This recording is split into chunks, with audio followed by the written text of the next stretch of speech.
Hello, everybody. It's me, Whimsy. I'm at my offices. I'm going to be seeing someone later today, so I decided that I would shoot a quick video. I didn't have time to do a video the last couple days. I've been busy. But, as is my way, I did do some meditations, and we're going to go through those today. Meditations, downloads, remote, call it what you will. It's what I do nightly. I use a heart-centered meditation before I go to sleep at night, and then I write my feelings about the meditation or impressions I get using the heart-centered meditation. So I have a lot of stuff to go through, and I'm going to start with the first meditation, and the first meditation that I did was on Donald Trump, and trying to use the heart-centered meditation to connect with Trump's energy. Where is he holding now that we're going closer and closer towards impeachment? More and more Republicans are splitting with the president.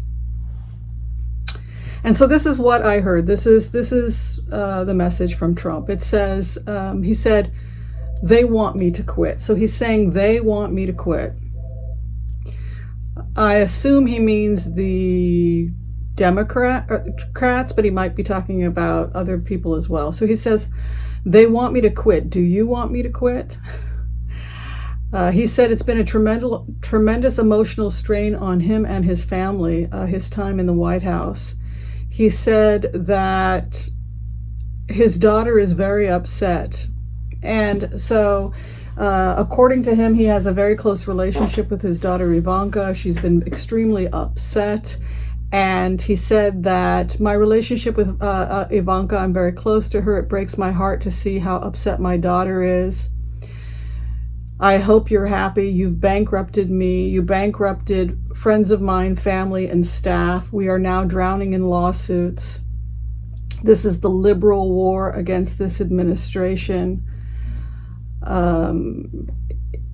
The lawsuits, people are drowning in these lawsuits. So what he's claiming is that the liberals took the only power that they felt they had and came up with as many lawsuits as they could. So he said that what's happening is that they tried to bankrupt him financially by pouring all these lawsuits on top of him, on top of his family, members of his family, constituents, etc. We just dumped lawsuits on top of them. And under the weight of these lawsuits, according to Trump, he's been bankrupted and he's lost business deals. So he's claiming that he hasn't made business deals. He's claiming he lost business deals. The next thing I want to talk about is Ghislaine Maxwell. She was seen photographed, I believe, in Los Angeles at an In-N-Out burger place, according to a recent news report. So it goes back to that idea of I see her cooperating. I don't see her not cooperating, and probably has some kind of a deal. So yeah, that was the main thing I got from Ghislaine Maxwell, was that she was going to be cooperating with the investigation, and evidently she is now in the States, and she was photographed in a restaurant yesterday or earlier today. Okay, so the next remote viewing I want to talk about is Scaramucci. Scaramucci was the former White House communications director. He was fired after 11 days. He was a strong supporter of Donald Trump, and now he has officially come out calling for the impeachment of the president. What was interesting about trying to remote view or connect with Scaramucci was that it was much deeper and more complicated than I had thought it was going to be, going in and taking a look at Scaramucci's energy. Because when you first look at him, you think he's a silly guy, got fired after 11 days. It's not somebody that I would normally, the way that the press is depicting it, it's not somebody that you would take very seriously. But here is what I heard from Scaramucci. In this meditation, I was watching the interview on CNN, and I was watching his eyes, and then I thought about that, and I went into the meditation thinking about what he was trying to say, and this is what the world I popped out in from Scaramucci. He says, "Do not underestimate me or the power that I yield with what I am saying. When I say that I am calling on the impeachment of the president, or when I say that I am part of a bigger community, a large community that is breaking off from support for this president." And Scaramucci is, I believe, Italian Catholic conservative. I believe he went to Harvard. So what he's talking about is he's talking about his influence within that community, the Catholic conservative Italian community that did support this president. And he also showed connections to businesses and unions, teachers' unions, etc., that extend into the Midwestern United States. And the message I got from Scaramucci was that he had strong support from the unions, and the unions that supported Trump in the past, many of whom are part of Scaramucci's community, will no longer be supporting this president. And so what Scaramucci is threatening here is that Trump took on, he was once friends of Trump, but now he's a formidable enemy. And not only is he leaving, but he's taking large swaths of the Catholic Italian community with him that voted for this president, and they have deep tentacles inside the unions, particularly the unions in the Midwest. And so it looks like Scaramucci's tactic is that he plans to basically go to war against this president. He's willing to work on another person's campaign. He's still a Republican, so he'd like to be hired by a contender who would go against Trump. He's also open to working for a third party. So he wants to get into the 2020 race, helping a candidate to beat Trump, most likely a Republican candidate. But he said that he would accept a third party candidate or a blue dog Democrat. Oh, I guess he's talking about not necessarily Biden, but maybe Mayor Pete he might be talking about. But the last thing I heard is that you have made a rival of somebody who was once a friend, an enemy of somebody who used to call you a friend. Mark my words, you made the wrong enemy. So that's what's going on with Scaramucci. Fun, right? Okay, and so then the last final remote viewing. I've got a couple unpleasant ones to do. Okay, so then I did a meditation. I was trying to tune into intelligence agencies that might have theoretically been working with Epstein. I was trying to figure out Epstein again. I was trying to get into the meditation about Epstein. And it was kind of interesting, actually. Evidently, there was a period in Epstein's life when he was kind of doing some soul searching, spiritual soul searching. So maybe he spoke to rabbis or elders in the Jewish community, people who he could look to get some advice. This evidently seems to have been what happened according to this remote. And when speaking to people he respected, intellectuals, ethical people, etc., about his situation, he was asked, he had asked if there was any kind of redemption or anything that a person like him could do from a Jewish perspective in order to make up for the sins that he had committed in the past. This was a conversation that appears to have come up. Whether or not he meant it, it was something that existed in some area of his mind, this idea of repentance or making amends.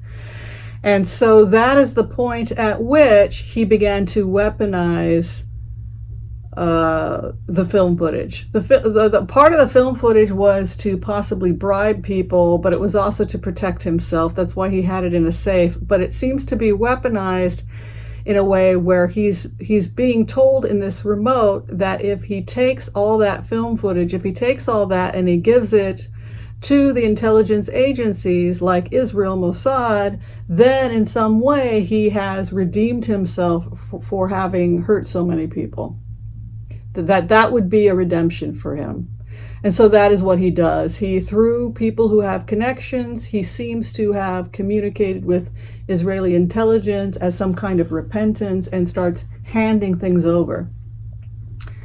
So the feeling or the energy you get from Israeli intelligence when you go into that energy is that they can either confirm or deny, how Epstein died. They're not going to go into details about how Epstein died, but they can tell us but they are free to talk about morals and ethics of Mossad, Israeli intelligence, and intelligence agencies in civilized countries, how they work. So they're going to give us general information. And general information is that the Mossad does not assassinate its agents. It's not like Cold War movies, where people are going out. They're saying that doesn't happen. Mossad does not go out and assassinate Mossad agents or operatives, etc. In terms of the ethics of how these types of agencies work, is that if a Mossad agent has information that could incriminate or risk exposing an ongoing investigation, then the moral question becomes, can the spy commit suicide? Is it ever okay for a person to take his own life? This is kind of a question from a Jewish ethical perspective. Are you ever permitted to take your own life? So this was a question that the early founders of these movements like Mossad asked themselves. Can we ever ask a comrade to take his own life? Or can we ever take our own life if we are captured? And the answer was yes. The answer is yes, you can take your own life if you feel that you have information on you that could potentially put others at risk. So in order to save a life, you can take your own life. This is one of the only reasons in Jewish law that a person is permitted to take their own life. So if you have information about a extensive investigation that has to do with weapons runs and putting people's lives at risk through terrorist attacks, etc. And if you're seeing it from the greater perspective, and if you have that kind of information and you're frightened that you could leak that information or it could be tortured out of you, then yes, you can morally and ethically take your own life. If the person has trouble taking their own life, if you're looking at this ethical perspective, could you shoot the person? Could you assassinate them? Could you kill them? No, not according to what I heard in this remote. But what you could do is you could help a person kill themselves. Kind of like the samurai who has the assistant who is there that helps push the knife in. That might be a little further than what I got from this remote. It's not quite that dark. It's really more that you would pay people to look away or have people leave you alone for 30 minutes or an hour while you make peace with your God and do whatever you've got to do. So it's creating the space with which you can take your own life. That would be ethically okay. So the fact that this kind of complex ethical conversation happens in intelligence agencies, we're not talking about somebody who betrays an intelligence agency. We're talking about a loyal soldier who maybe lived a not so great life, did a lot of bad things, tries to repent by handing everything over to the state of Israel, gets captured, is worried that a huge undercover investigation into global terrorism that you're a small little part of is going to be compromised, and so you do the right thing and you take your own life to protect state secrets. That is within the realm of possibility. Not saying that that's what happened, but that was within the realm of possibility based on this remote. The last remote I did was just based on healing the planet. And people have asked, what we can do if you ground yourself and you're communicating with Mother Earth, trying to connect with what the Earth as an ecosystem needs, which ultimately we are a part of, what would you hear, or what would the energy or the remote be like? And so for me, I imagined it as a mother, and a strict mother. And so this is the message. She says, save yourselves. If you want answers from me, that is what I am telling you. You need to save yourselves. I'll give you a little bit of time to do that. If you want to live, you will have to save yourselves, because I am done. I am done rescuing you, and I'm done rescuing you from yourselves. So from a Buddhist perspective, that's called the protective forces that exist that allow life to be sustained in the world. So here it's just saying that if we do not begin to cooperate, we will go extinct. And it goes back to that idea that I was talking about from anthropological perspectives, that there were two schools of thought. In early anthropology, it was this idea that we dog eat dog, and the strongest will survive. But that isn't what human history teaches us. What human history teaches us is that 200,000 years ago, human beings were living all over the world. And it was dog eat dog, and I'm going to take care of myself first. And that led to extinction. So human beings went extinct 200,000 years ago. They went extinct. All the tribes went extinct. All the dog eat dog. It's all for me, all about me, wonderful me, me, me, me, me, me. They all allowed the quote unquote malignant narcissist to take control of their tribes, and they were all taken into extinction. But then there was one tribe that was very, very different. It seemed to have inherited something different than all other human beings on the planet. And what it inherited was the desire to cooperate. It was this decision that we really have a choice. We can go off the cliff together, allowing the sociopaths to take control of the story, the narrative, the selfish people, dog eat dog, or we can choose to draw on this other aspect of our humanity that we've inherited from our ancestors, these 18 remarkable people who lived 200,000 years ago that we're all related to, and we can choose to cooperate, which means that you don't have to like Whimsy. I don't have to like you. You don't have to agree with me politically. You know, I don't have to agree with you politically, but what we do have to do if we want to save ourselves is we have to evolve towards this renaissance of cooperation. This evolution of human beings where we're not all going to agree about what happens when you die or what karma is. It doesn't matter. We don't have to agree. But what we do have to have is a social contract. And it's a social contract that says that we are going to cooperate in order to save the planet. Because if we do not, the planet is finished with us. If you care about yourselves, if you care about this planet, then you will begin to pick up the mess that you have collectively created. If you want to create peace, then you should fund green organizations that reach across the aisle and unite countries in conflict. I know nothing about this, but evidently there are organizations in Israel, India, Pakistan, and in other countries of conflict where they don't talk politics. The only function of these organizations is to green and protect the ecosystems in those areas. So if I was a member of this organization, and if there was a group of Palestinians that were a part of this organization, then we would agree to disagree. You don't like me, I don't like you.